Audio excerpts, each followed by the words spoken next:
18. 18. 18. What's your favourite genre of music? Metal music. Pop. Electronic.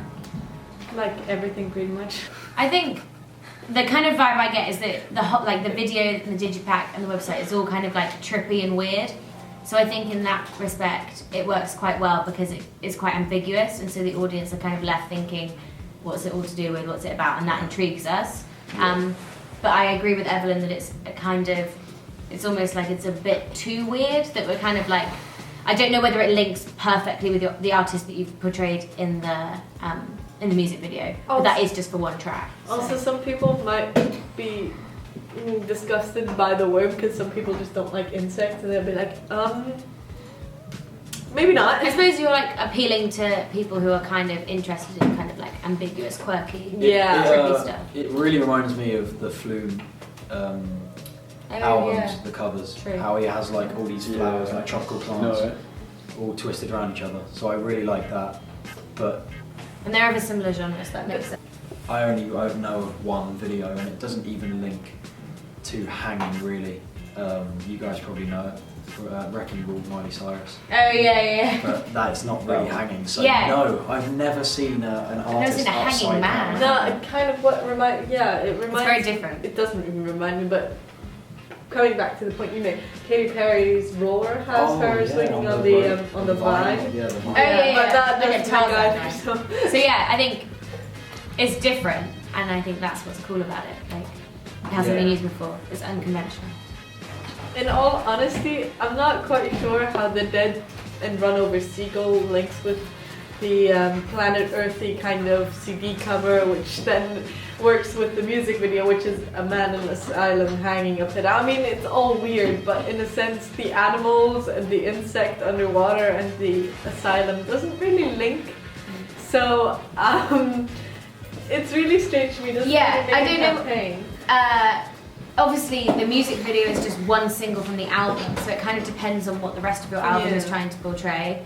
And also, like you were saying, like it all has the same kind of like weird, quirky vibe, but because they're all so different that it's like, you've kept with animals for two of the products, but the colours are different, the style is kind of different. In my opinion, your CD digipack and website have a lot of nature and natural elements incorporated within them. Yeah. Like you've got pictures of forests and him sitting on a rock and all these like different insects, but there is no reference to anything natural in the video itself. Quite artificial.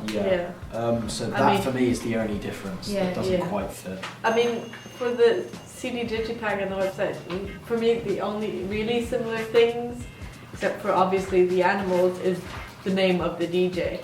And that's it. Like, you haven't included any pictures of the DJ on the website, so it makes it really There is hard. one on the About page. But it's tiny. And I mean, if he's the one who's producing the music video and he's the big great guy. But I suppose that shows he's got quite like an organic image. Yeah, I know. As a CD cover, I probably would have a look at it just because I like the design of it, and as an art student, I just think it's very visually appealing. It looks different as well. Yeah, it's completely It stands different out from other things. Exactly. I mean, it's a worm, and some people might not like insects, but I think that's less of an issue here. I think it's really interesting. Kind of because it's so ambiguous, you're kind of like drawn to it because you're like, what is that all about? So then it intrigues us, I suppose. I really like the artist's name, DJ Amnesia. Yeah. I like how you put the number 3 and 1 in it as well. Yeah, it kind of, that's cool. for me, it makes it all about figures and the mind, and the way you've used the worm and nature and all these weird images, it all incorporates to the psychology of the artist, which after setting it in a mental asylum really works. So I like that. Good point. Something that I find positive, which isn't always an obvious thing, is the easy way to navigate around the website. Because there's some websites that you just don't know where to go, and for you just have 4 simple bars at the top that say this is where you have to go to find tours or this. It's really clear. It's really. And clear. also you've used like navigational. Yeah, navigational tools are very useful. But also the font you've used for the DJ Amnesia, is the same on the CD Digipack, Yeah. which is very satisfying as an audience member because it's clearly like, it's almost like not a logo, but it's like helping us to identify it's the same person, it's the same brand thing. It helps with the brand image. Yeah.